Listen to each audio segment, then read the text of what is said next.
আচ্ছা, আমরা কি কখনো চিন্তা করে দেখছি যে যে ব্যক্তিকে আমরা কবরে নামাচ্ছি, এই নামানোর সময় আমরা যে দোয়াটা বলছি যে বিসমিল্লাহে ওয়ালা মিল্লাতে রাসূলুল্লাহ, তো আমি যে এই দোয়াটা বললাম, এই দোয়াটা অর্থটা কি? এখানে আমি কি বোঝাতে চাচ্ছি? তো আমি যে ব্যক্তির জন্যে এই দোয়াটা পড়লাম, এই ব্যক্তিটি তার জীবদ্দশায় কি রাজনীতি করেছে, কি করেছে, তার অ্যাক্টিভিটিস কী ছিল, আমি তো জানি না। আর যদিও জানি, তাহলে তাহলে দেখব যে আমরা যে মৃত্যুর সময় তাকে বলতেছি যে একে ওয়ালা মিল্লাতে রাসূলুল্লাহ সাল্লাল্লাহু আলাইহি সাল্লামের দলের উপর বা কওমের উপর সুপর্দ করে দিলাম তাকে।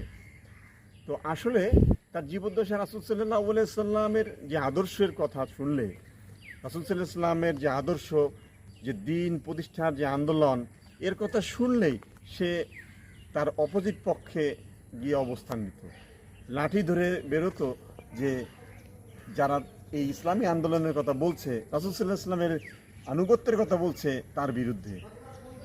কিন্তু এখন সে মৃত এবং তার কর্মক্ষম হয়ে পড়েছে।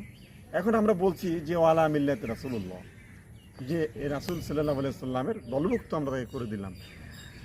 আমরা আল্লাহর কাছে কি এই মিথ্যা সাক্ষ্যের কারণে অভিযুক্ত হব না বা হতে পারি না?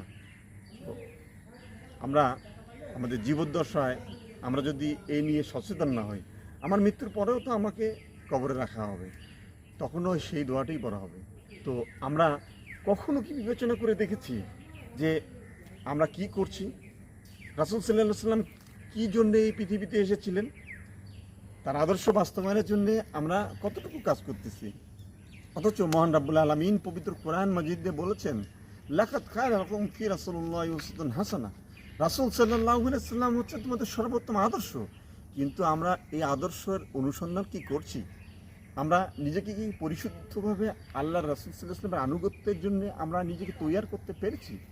যদি তা না পারি, মৃত্যুর সময় আমরা রাসূলের দলভুক্ত করে দিলাম বা নিজেকেই দলভুক্ত হয়ে পড়লাম, তাহলে আমাদের যে কমিটমেন্ট আল্লাহর কাছে ছিল, সেটা কি পরিপূর্ণরূপে পালন হচ্ছে? আমরা আমাদের এই কথাটাকে যদি আমরা একটু চিন্তা করে দেখি, তাহলে বাস্তব জীবনের সাথে ইহলৌকিক এবং পরলৌকিক জীবনের যে মিলবন্ধন আল্লাহ তাআলা তৈরি করতে বলেছেন, এটা আমাদের বোঝা এবং তার উপর আমল করা সহজ হয়ে যাবে। আল্লাহ তাআলা আমাদের সকলকেই এর উপর বোঝার এবং আমল করার তৌফিক দান করুক। ওমা তৌফিক ইল্লা বিল্লাহ।